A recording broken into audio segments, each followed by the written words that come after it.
Okay, so welcome back. Now we welcome Lukas Miaskiwskyi from TU Delft, and he's going to tell us about continuous algebra homology of finite algebras. Yes, thank you very much. Thank you for giving me this opportunity to talk a little bit about my research. It is quite a bummer that I can't be here in real life, of course, but at least there's some backup from the TU Delft sitting in the audience, if I see this correctly. I mean, Bas Janssen is also going to give a talk later on, and Tobias Dietz as well. And actually, Bas's talk will tie in a little bit to what I'm doing here. Let's maybe get right to it. So I imagine that most of you will be somewhat familiar with Lie algebra homology, or maybe even more than somewhat. But let's just get a very, very quick introduction to what this is. So we're fixing one of the nice fields, real numbers or complex numbers, and we're thinking of a Lie algebra G over this field. Then the Lie algebra homology is just a very naturally associated thing to this Lie algebra, no external information or anything, but it is quite complicated if you've never seen it before. So what is it? We associate to a Lie algebra a complex given basically just by antisymmetric multilinear maps. So yeah, we see that here. My cursor is visible, I guess. I don't know. Maybe. Yes. Okay, yes, it is. Good. And the differential is, well, it also looks a little bit scary if you've never seen it before, but what it basically does, it increases the amount of arguments in a multilinear map, or the degree of a multilinear map, by basically composing with the Lie bracket, so making out of two arguments a single one, and basically then anti-symmetrizing over all the arguments. That's basically how the formula looks. We're all doing everything in trivial coefficients because that's complicated enough. Okay, and the reason people generally care about this, at least, yeah, that's one good reason, is if you're interested in quantizations of symmetries. So let's say you have some classical physical system equipped with some Lie group or Lie algebra symmetry, and you want to somehow quantize the system, then if you want to make that mathematically rigorous, you end up defining what is a projective representation of your Lie algebra. So somehow representations up until a phase factor. And this, yeah, so if you're, and these are somehow contained in the second Lie algebra homology. So if you're interested in quantizations, then there's a good reason to be interested in Lie algebra homology. And of course, there's one very important class of Lie algebras in quantum field theory, namely the so-called gauge algebra. So if you're somehow don't have rigid symmetries of, let's say, SO3 or so, but you have an SO3 or SU2 or whatever symmetry at every point of your phase space. This is mathematically modeled by spaces of sections of an adjoint bundle for a principal fiber bundle. And locally, you can think about this as being smooth functions from the manifold into the fiber of the principal and of the adjoint bundle. So somehow smooth functions from a manifold into a finite dimensional Lie algebra generally. And of course, then if you have a space of sections, this can have kind of a global non-trivial twist. But locally, understanding it is kind of easy what this is. But of course, this gives you a little bit of a problem. Because if you're interested in this Lie algebra and you're interested in its quantization, then you automatically have to deal with the fact that this is, if you want to topologize this is an infinite dimensional Lie algebra. And it's, yeah, Frichet, you know what that means, of course. Yeah, and that comes with a whole set of problems, because a lot of literature that you read on Lie algebra homology generally talks about this in a finite dimensional setting. And whenever you go into the infinite dimensional setting, you have to involve topology. So what we're doing is we're not looking at Lie algebra homology, but continuous Lie algebra homology, where we're basically saying all the multilinear maps that we worked with, we're just restricting this to the continuous ones with respect to joint continuity of multilinear maps. And the differential stays the same. What's also helpful is if you think about this in terms of what happens to the tensor products in the complex that we defined earlier. So rather than working with algebraic tensor products, we have these projective, completed projective tensor products that we work with. This is going to be useful later. And our goal for today is to understand the continuous Lie algebra homology of these gauge algebras as best as we can. good thing is we don't have to start from zero. Janssens and Wockel have already given a little bit of a description of arguably the most interesting cohomology, namely the second one, as I said earlier. This is useful for quantizations. Namely, I'm simplifying a little bit what they proved. If you have a compact smooth manifold and a principal fiber bundle on this, and if the fiber of the adjoint bundle is a simple Lie algebra, so think of SLN or SPN or something like that. Then the second Lie algebra cohomology is given by this interesting infinite dimensional space here. So this is the one forms divided by the exact one forms and then dualized. So how do they prove this? The idea is, well, at least one idea is that both sides of this equation surprisingly turn out to be sections of a sheaf. So somehow, if you restrict the left-hand side to an open set, to an open subset of the manifold, and the right-hand side as well, both of these assignments give you sheaves. If you don't know what that is, that basically just means they are assignments of open sets to spaces, which somehow it characterizes what restricting means. So if it's somehow like restrictions of smooth functions, somehow these objects restrict very well to open sets. That's kind of what that means. And what follows from this is that you can prove the local case. So just kind of the case where you can think about the gauge algebra as smooth functions with values in a finite dimensional Lie algebra, and then glue things together accordingly. That's the rough idea. There's of course a lot to do on the way, but that's somehow the very surprising and interesting thing that generally, if you think about cohomology, this is not a thing which localizes very well. This is a thing which captures global phenomena. So it is a bit surprising that in this case here, you can really localize and do things locally and then glue this together to get a global thing. Okay. Now, there's some questions you can ask about this theorem. For one, the proof is very, very, very specific to degree 2. Of course, I said this is like the most interesting degree if you're interested in quantizations, but it's not the only interesting degree. If you want to look at higher degrees, like the third Lie algebra cohomology, then you are going to run into problems with the same approach because you're not going to get a sheaf. And we're going to see kind of a justification for that claim later. And also what kind of bothered me when I looked at this is this weird term, forms divided by exact forms. This is, I mean, there's a lot of context in which you see this, but when I first saw this, I thought, this is kind of like the Ram cohomology, but not really. Where does this come from? Is there kind of a relation to other things related to the manifold or the bundle? And we're going to answer these questions in a little bit, but first we're going to take a little walk through another subject, the so-called Lode-Quillen-Cegan theorem. Might seem unrelated, but we're going to tie it back together in a moment. The first thing which I have to explain to you, if you don't know about it already, is what cyclic cohomology is. I know I'm throwing a lot of cohomology theories at you within like 10 minutes, but this is what we have to work with. It's not that complicated. If you have now an associative algebra and not a Lie algebra, the cyclic cohomology is a cohomology theory for associative algebras and not Lie algebras.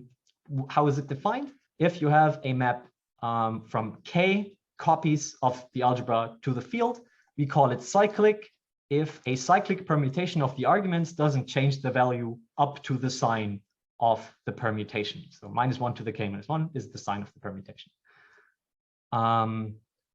And then we define a cohomology on these cyclic maps as follows. So we just kind of combine all of these cyclic multilinear maps into a complex, and the differential, again, at first glance, it looks a little bit scary, but the idea is kind of the same as with the Lie algebra complex, namely that where in the Lie algebra complex, you took the Lie bracket to kind of reduce the amount of arguments. Here, you're taking the product. So here in this formula, we're taking products of subsequent elements. So A1 and A2, A2 and A3, A3 and A4. And then at the very end, we kind of take this cyclic character. So here you see the AK plus 1 is missing. And we wrap it back around to the beginning. So this is kind of a cyclicity in this formula, which makes sense as we're working just with cyclic maps. Might seem like a very specific thing, but this is actually used all the time in K-theory. There's a very nice paper from 1985 from Alan Kohn about non-commutative differential geometry, where he kind of defines this and calculates it for all kinds of spaces and links it to K-theory. I don't personally know that much about K-theory, but it is used, so might be a worthwhile space to memorize. And now the ludicrous theorem is actually very simple in its presentation, at least if you understood what Lie algebra homology and cyclic homology is. It just basically calculates a single Lie algebra homology, or actually infinitely many, depending on how you view it. So let A be a unital associative algebra and GLA just the algebra of infinite size matrices with only finitely many non-zero entries. You can think about it as this kind of direct limit of these finite copies of GLN values in the algebra A. And then the theorem is basically just the Lie algebra homology of GLA of all these matrices is the exterior, is just antisymmetrically generated by the cyclic cohomology of the algebra that we put in. So it kind of links these two cohomology theories in a sense. And if you're rather interested in these finite matrix algebras like GLNA, then this theorem, knowing what the Lie algebra cohomology of GLA is can be very useful, because in a stable range, these two are the same. So GLNA and GLA, up until some degree, have the same cohomology.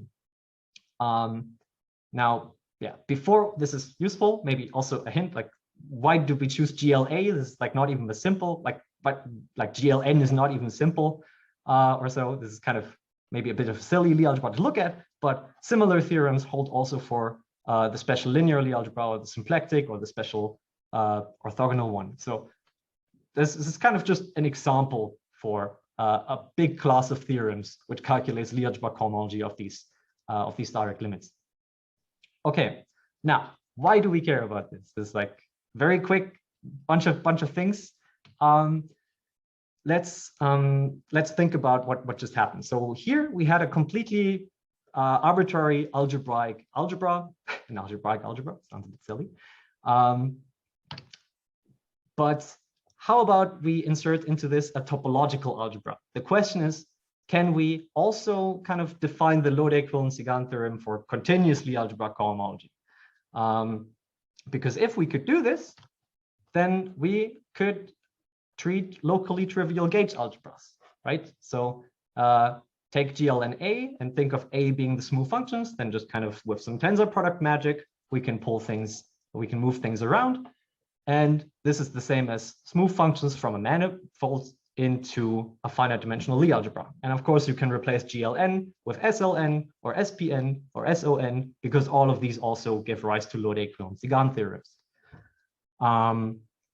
Okay, so that's kind of cool. This links kind of these two topics together.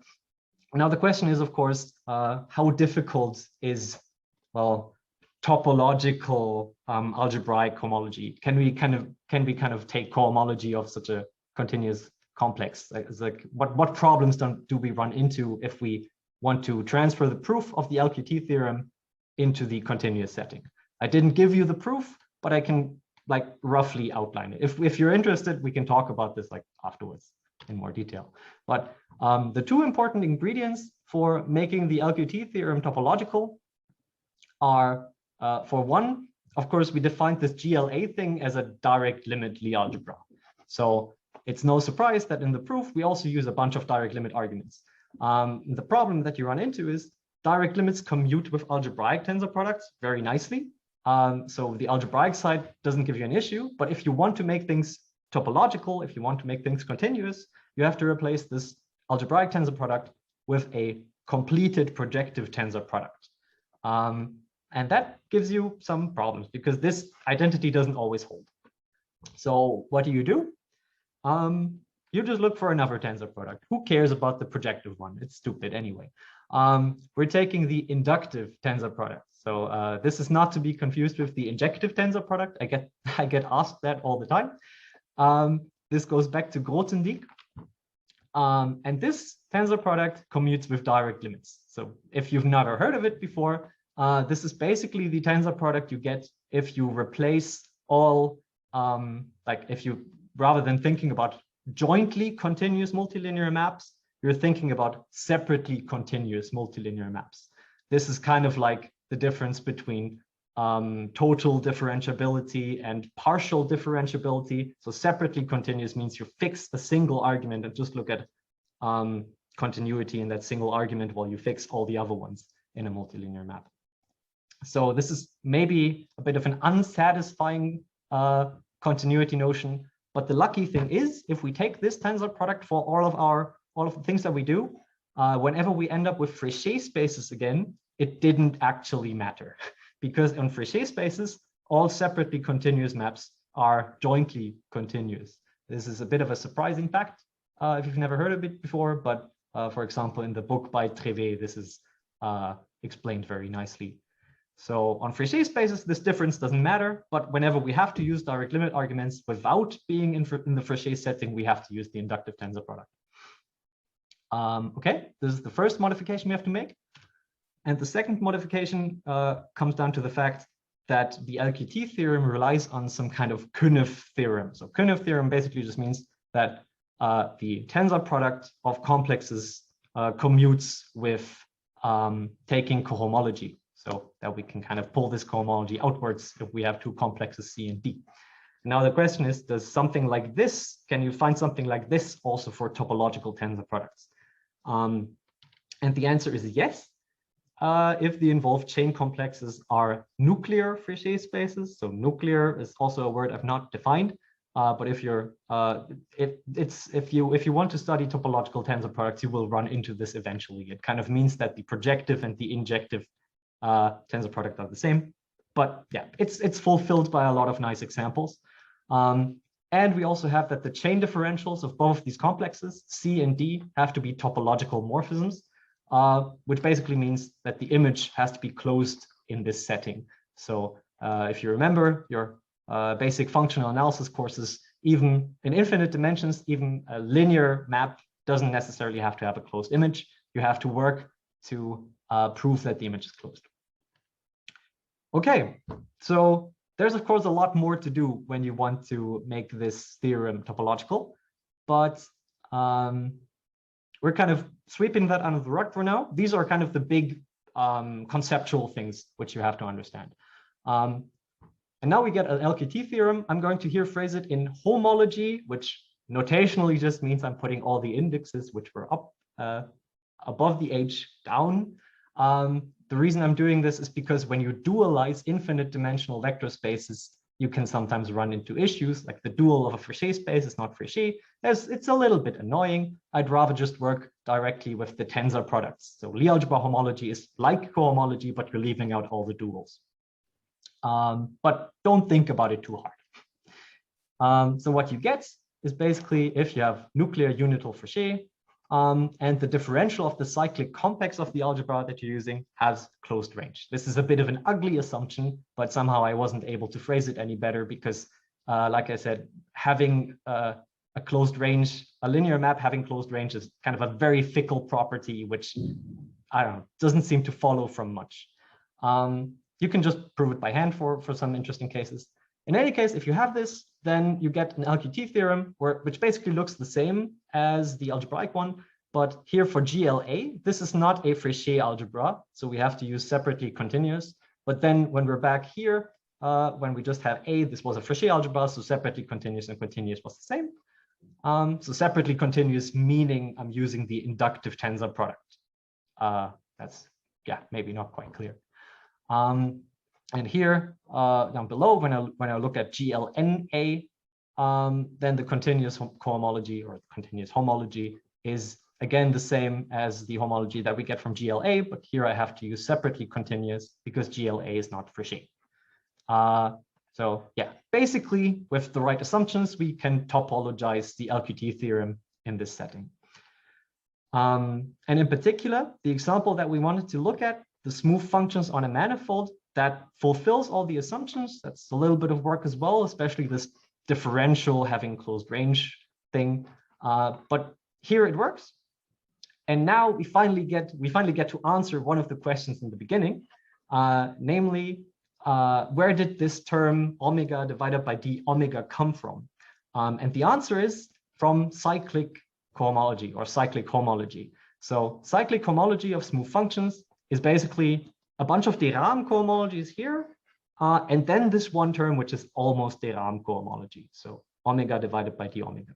So I find it a satisfying answer to say that the cohomology of locally trivial gauge algebras is not any weirder than cyclic cohomology of the smooth functions. So that's kind of the relation between these two. Now, what's going to be interesting in a moment is that we can also do similar things for the algebra of compactly supported smooth functions, but it gets a lot more tricky because this is neither a unital nor a Fréchet algebra. You need to do a little bit of work, but it can be done. Okay, and now in my last 5 minutes or so, did I get that right?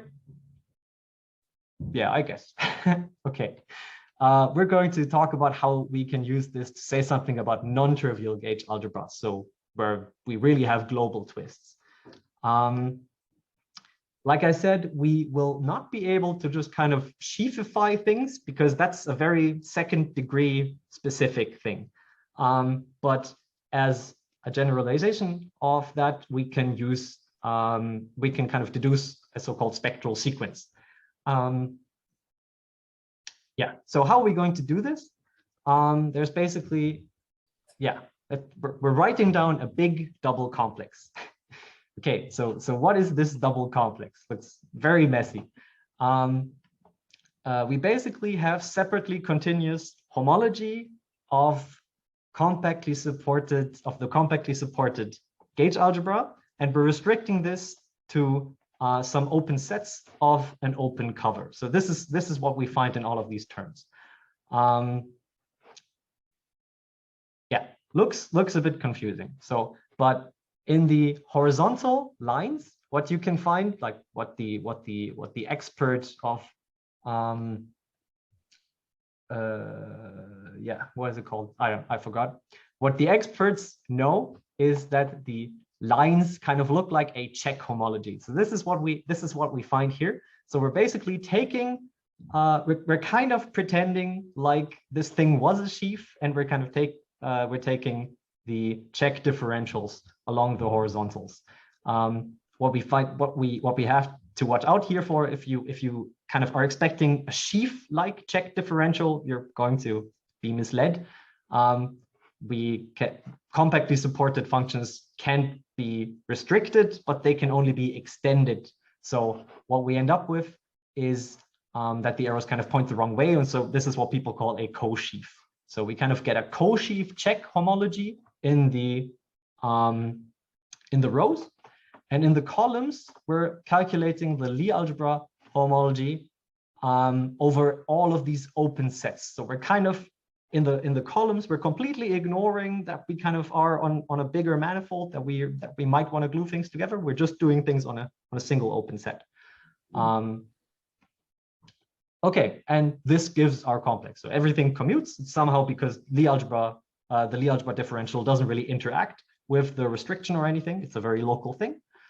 And if you do this with the right kind of open cover, so this has to do with the fact that all of these things are not sheaves over M, but somehow Lie algebra homology, I mean, multilinear maps, if you think about those, they don't contain a single copy of M. They somehow contain a bunch of gauge algebras in a bunch of different arguments. So somehow you'd expect M to pop up, and M times M, and M times M times M. This can be handled by using a so-called Q-good open cover. This is a notion from factorization homology. And yeah, I have the definition later if anybody wants to see it. But without kind of going into too much details, these are just open covers which take into account not only a single M, but kind of all the Cartesian products of M at once up until some upper bound. Okay, and then we're using this open cover in this double complex, and we can deduce a spectral sequence from this. If you know what those are, if you don't, just accept what's happening. So if we have a compact manifold, to simplify things, and let's say a principal GLT bundle, but you can also think of SLT or SPT, they also give you something along these lines. There's a homological first quadrant spectral sequence with the following properties. So firstly, all the terms on the second page up to some stable degree, because like we said, all of the results that we get for these finite GLTs kind of are just in a stable degree. They are generated by certain tensor products of, well, this weird forms divided by exact forms term and the Rahm cohomology of the manifold. So this comes from the fact that, well, on the local level, we really have that the cyclic cohomology is formed by these terms. And the spectral sequence converges to the continuous cohomology of these sections, again, up to some stable degree. We're never going to get rid of this stable degree, unfortunately. So this is kind of the big theorem which I was working towards.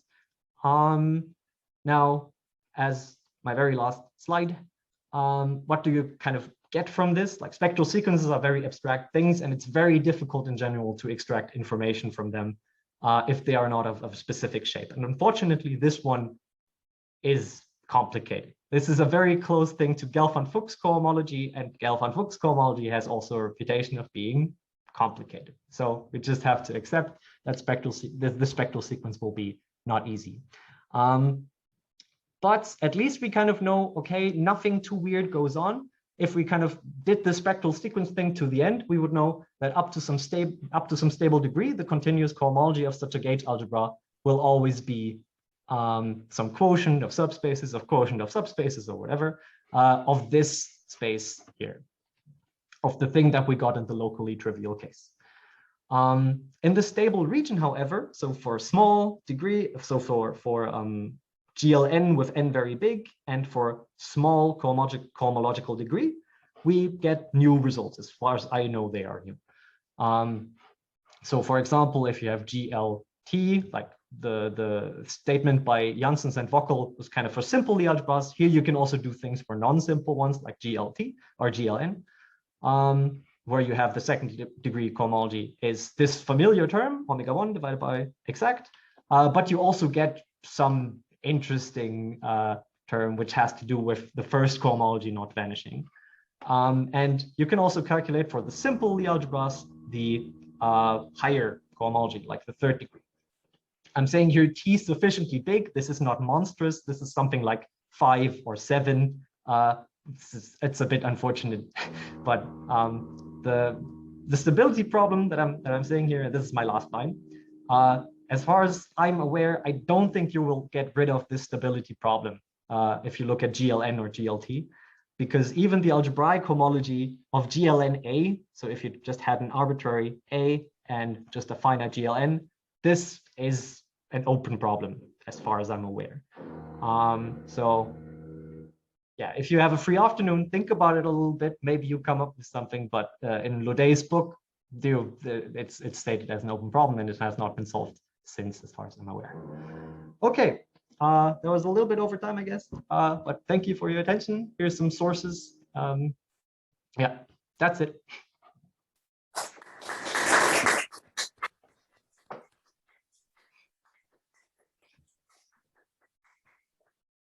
Thank you for the stuff. Again, reference you. I see there's a list. So you can go ahead. There is a question online. Yes.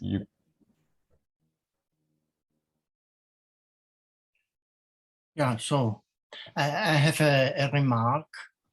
If instead of continuous linear and multilinear mappings, you look at bounded linear and multilinear mappings, there's an associated tensor product, topological tensor product, and then the calculus is just like in finite dimensions, and you avoid some of these problems that you had by distinguishing between separately continuous and continuous mappings and so on, because for bounded mappings, it's all the same. Yeah, So this is, if this is in this book, section 5, everything is spelled out. Mm-hmm. I do remember that I thought about this for a little bit. Maybe it was just due to my own unfamiliarity with this, what was it, Bornological tensor product. Exactly. I think I had an issue, but I don't quite remember what it was. I'm not sure. Is this tensor product like very nicely compatible with direct limits in this sense? Yes. It is. Okay. Yes, because it's a left adjoint to the home functor. Mm-hmm. So it's everything is categorically very nice. Okay. So simplify some of your arguments, but you have to change the setting a little bit. Okay. Yeah, maybe I'll have to think about this a little bit. I was pretty unfamiliar with all the notions of like different topological tensor products when I started this. I kind of just worked my way up from Trevet's book. So maybe there's nicer ways to phrase this. That's very, very likely or very possible. Yeah, thank you. Any other questions? No? Okay, then let's thank the speaker again.